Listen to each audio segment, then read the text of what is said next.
এটি হলো গুজরাটের বরোদা শহর। এখানে দেখার অন্যতম জায়গাগুলো হলো ঋষি অরবিন্দ আশ্রম, লক্ষ্মীবিলাস প্যালেস, কীর্তি মন্দির, এছাড়াও আরো অনেক কিছু। প্রথমেই আমরা এসেছি বরোদায় অবস্থিত অরবিন্দ আশ্রমে। ভারতের স্বাধীনতা আন্দোলনের অন্যতম পথিকৃৎ ও অধ্যাত্ম সাধক ঋষি অরবিন্দর কর্মজীবন ও অধ্যাত্ম জীবনের বেশ কিছুটা সময় অতিবাহিত হয় এই বরোদায়। চলুন একবার আশ্রমের ভেতরটা দেখে নিই।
গুজরাটের বরোদাতে হাজিরা মক্তবেরাতে এসেছি আমরা।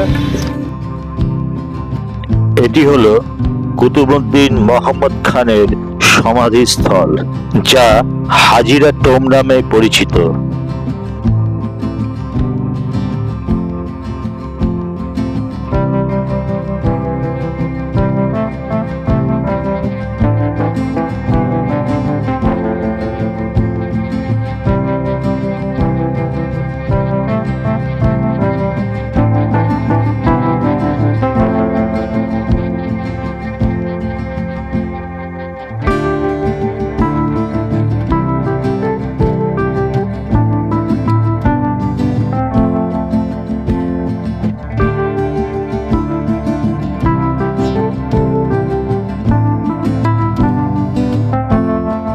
এটি বরোদায় অবস্থিত স্বামীনারায়ণ মন্দির।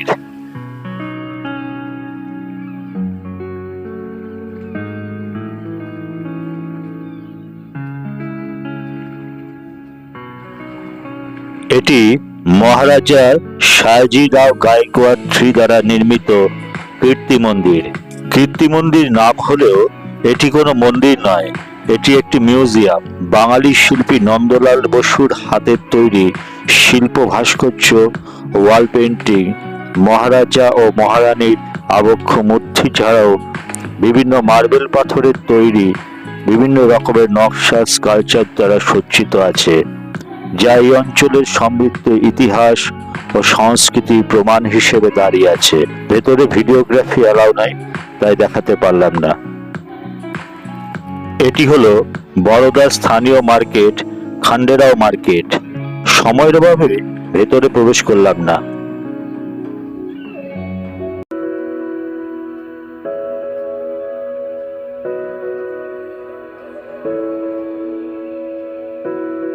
এটি হলো সায়াজিরাও ইউনিভার্সিটি।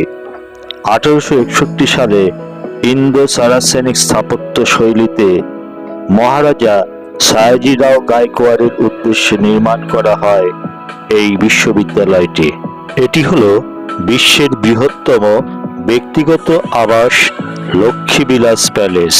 বর্তমানে এটি জনসাধারণের জন্য উন্মুক্ত করা হয়েছে।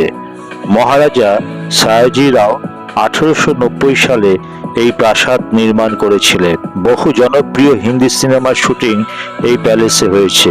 আজ দশেরা উৎসব, তাই বন্ধ থাকার জন্য আমরা ভেতরে প্রবেশ করতে পারিনি।